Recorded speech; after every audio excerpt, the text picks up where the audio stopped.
Wellness Association based out of Bombay. Welcome, sir. Thank you. And we would like to know about the current scenario spa industry in India. See, the current scenario about the Indian spa industry is that everybody is talking it's growing. Okay, there is no doubt about it's growing. The latest reports by PricewaterhouseCoopers as well as FICCI, they are saying that the growth is at a 20%, 30% CAGR. But when we professionals working in the industry, we look at the growth, we certainly see that the growth is much more bigger and faster than that. But when we are looking at this growth, what is being neglected is, everybody is riding this whole agenda of there is fantastic growth, but nobody is caring about the challenges that the industry is having today. And unless we take care of these challenges, I don't think this growth will be sustained.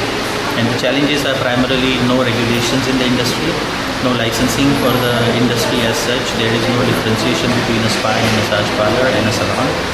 There are no regulations for the standard education for the spa therapist. There is extreme shortage of therapists in this industry because again there is a stigma, there is a taboo for working in this industry. So these are the challenges in this industry. So unless these challenges are taken care of, this 20, 30, 40% growth we are talking about will not be able to sustain the growth for a long time. Okay, so how much, current scenario, how much is it contributing to GDP? Today we are talking of something like 11,000 crores is what they are talking of the wellness industry. Really nobody is aware of exactly how much is the spa contributing to it.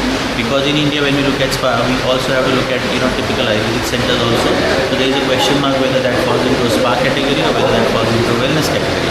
So there is this whole discussion about it. But currently I would say there would be close to about 3,500 spas in India, employing close to about 12 to 15,000 people or more than that as therapists at that level.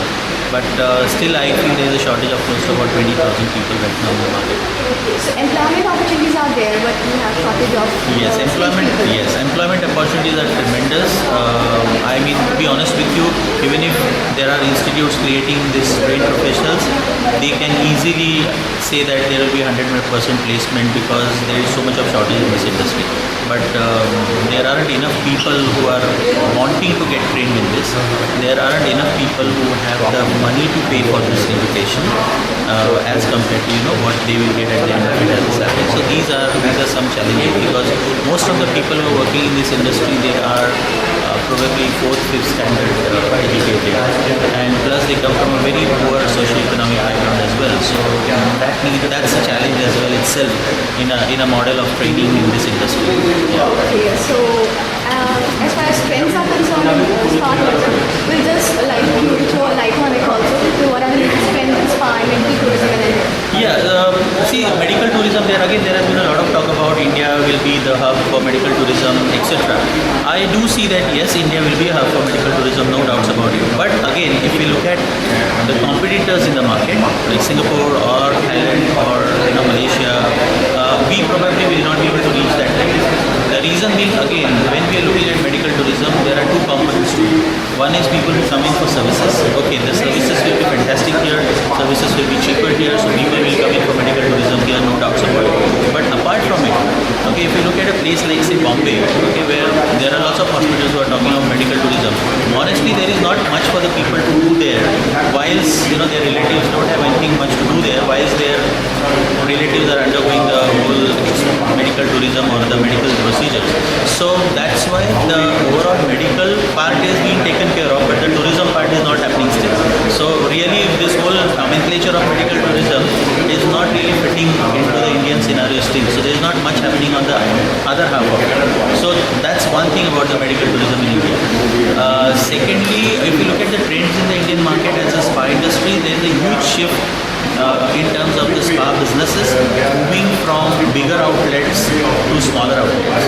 People are wanting to create smaller outlets in suburbs rather than having one single outlet in a city like Chandigarh. Rather than having one in one city, people are preferring to have 4 or 5 outlets in one city because of, again, poor infrastructure that's there across India most of the time. So people don't find it comfortable traveling long distance businesses to go and take spa treatment. So that's one of the shift that's happening. A lot of people are going and staying in gated communities now. So spas in these gated communities is going to become a trend as well now, which is going to be like the club spas. So that's also something which is picking up. Shift from non-invasive surgeries to a natural use of products is also going to be seen in a bigger way.